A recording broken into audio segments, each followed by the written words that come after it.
Pour savoir avoir l'art d'intercéder, il faut premièrement être dans la vérité.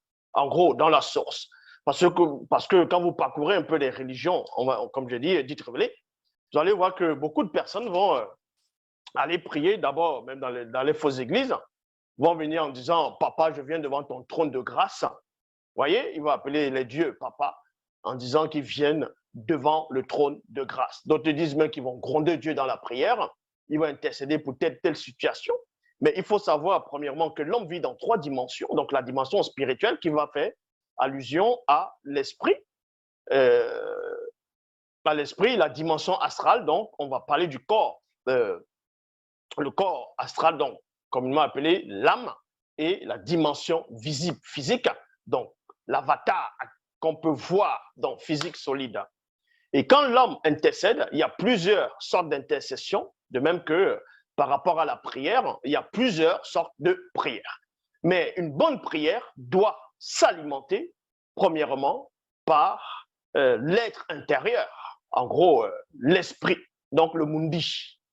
Et l'esprit doit alimenter maintenant le corps astral, l'âme et le corps pour avoir une bonne prière. Savoir c'est quoi la véritable prière. Parce que comme je dis, beaucoup de personnes vont aller prier, vont utiliser des mots qui ne tiennent pas. Ils vont utiliser l'anti-vérité, la négation, l'antiphrase, comme beaucoup de personnes dans le monde utilisent. Donc, je veux prendre l'exemple. Quelqu'un va dire il a eu peur, d'autres diront qu'ils ont eu des frissons, et subitement, ils ont eu la chair de poule. La chair de poule. Quand quelqu'un qui va venir dans la prière et dire que j'ai eu la chair de poule hier parce que j'ai eu peur, déjà ta prière n'a pas de sens. Ta prière, elle est négative, elle est remplie de confusion. Pourquoi? Parce qu'on ne dit pas que j'ai eu la chair de poule. Donc, dans la véritable prière ou intercession, il faut connaître la base du langage spirituel. Parce que quand on prend une poule, c'est une poule ou un coq, on déplume la poule, on va voir que sur sa peau, c'est comme des petits boutons. Et d'autres aussi, quand quelqu'un a peut-être froid ou il sent un frisson, il y a des petits boutons qui vont apparaître aussi. En ce sens-là, où ils vont associer ces petits boutons, ces points qui vont gonfler en disant que c'est la chair de poule. Mais ce n'est pas la poule, ce n'est pas les petits boutons, on va dire les petits points, les petits, on va appeler ça des boutons, qu'on va retrouver sur la poule, c'est pas sur la chair, c'est sur la peau de la poule. Donc, vous voyez la différence entre la peau et la chair. Est-ce que vous comprenez? Donc, on ne doit pas dire que quelqu'un a la peau de poule, c'est-à-dire une peau de poule, mais plutôt, c'est-à-dire la chair de poule plutôt, mais on devrait plutôt dire j'ai comme une peau de poule et non une chair de poule. Ici, on va aller dans la Bible. Kalatambale, pas d'erreur, pas de contradiction, pas de mensonge. Le livre qui perturbe, qui dérange, qui déstabilise le monde occulte, compris toutes les religions dites révélées dans le plan visible et également d'autres formes de spiritualité qui ne tiennent sur rien. On va aller dans le livre de Soumouanet, de Soumois. Soumois, c'est ce qu'on va appeler dans les Bibles classiques la personne d'Esdras. Esdras. Donc ici, on va aller voir la prière, l'intercession d'Esdras, donc c'est-à-dire Soumois, en faveur des fautifs. On va aller dans le livre de Soumois pour vous présenter d'abord qui est Soumois, parce que quand vous allez taper Esdras dans les Bibles actuelles classiques, vous allez taper sur Google Esdras, on va vous dessiner quelqu'un, c'est un blanc, comme dans l'accoutumée, mais le véritable Esdras, donc qui est Soumois, c'est un noir, parce que la spiritualité, comme j'ai dit, est une question de race. Et vous allez comprendre que c'est dans la véritable spiritualité, en gros, en étant dans la source, qu'on connaît le mécanisme vibratoire de l'intercession.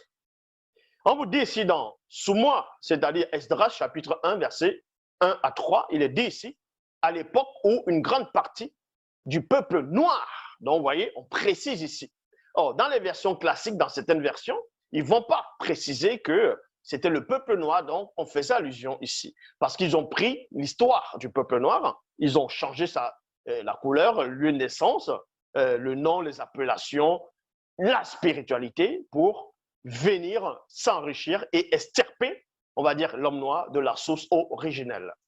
Donc, comme il est dit ici, à une époque où une grande partie du peuple noir parmi les non-initiés se laissa séduire par les femmes, c'est-à-dire par des femmes blanches et sans mêler, c'est-à-dire métisses, il apparut qu'un homme noir, en deux parenthèses, virgule ici, initié en chef connu sous le nom de Soumois. Donc Esdras arriva à Djombela Mundi, qui est Babylone, dans Ouassedjedou, Afrique de l'Est. Donc ici, on vous donne déjà la filiation, c'est-à-dire la nature d'Esdras, de Soumois. Donc vous comprenez, ici, c'était un homme noir, initié en chef, qui est arrivé au moment où une grande partie du peuple noir, c'est-à-dire les non-initiés, se sont laissés abuser, se sont laissés séduire par des femmes blanches et sans mêler, c'est-à-dire métisses. Et c'était un gros problème au sein du continent dans la Mouillère. C'était un grand problème, c'était une grande porte d'entrée au milieu du continent. Même dans la spiritualité, dans leur spiritualité, dans le plan spirituel, donc du moi intérieur, ces personnes étaient déjà vouées à la mort spirituelle. Donc, il y avait quand même une grande partie. Donc, il fallait quelqu'un qui puisse venir pour les extirper de cette malédiction, de cette mort spirituelle, de ces alliances qui étaient interdites déjà depuis des temps immémoriaux.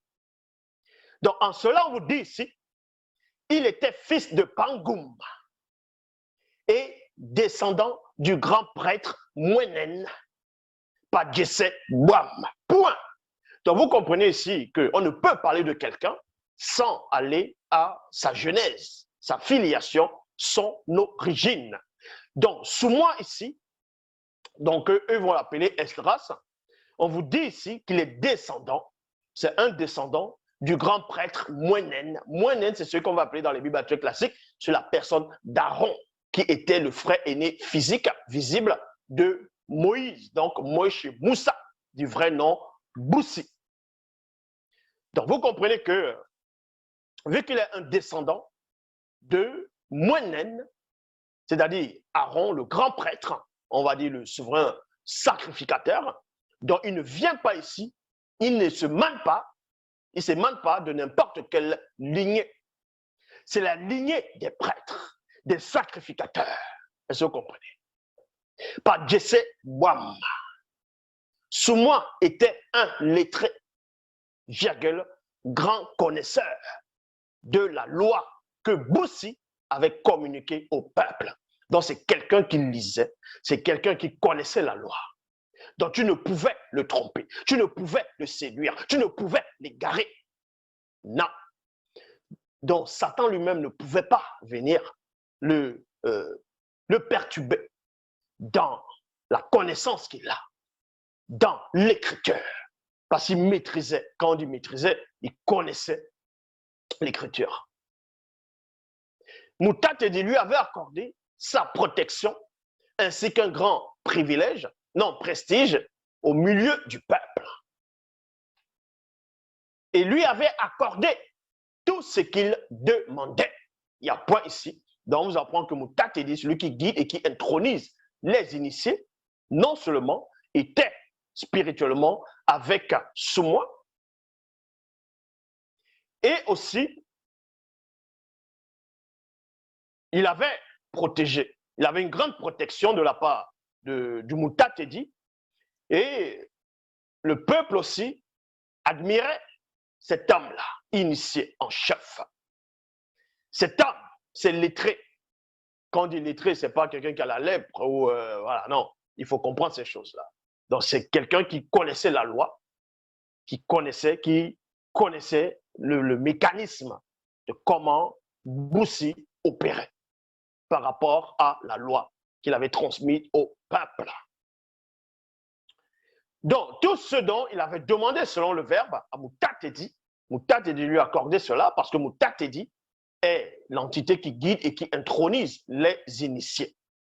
Et comme je le dis souvent dans mes précédentes vidéos, comme je l'ai tout le temps dit, Mutatedi est l'entité dont ils vont prendre de son histoire, ils vont l'estirper, ils vont le mettre dans les canons, dans ce qu'on va appeler les Bibles actuelles classiques ou la Torah, l'Ancien Testament pour certains.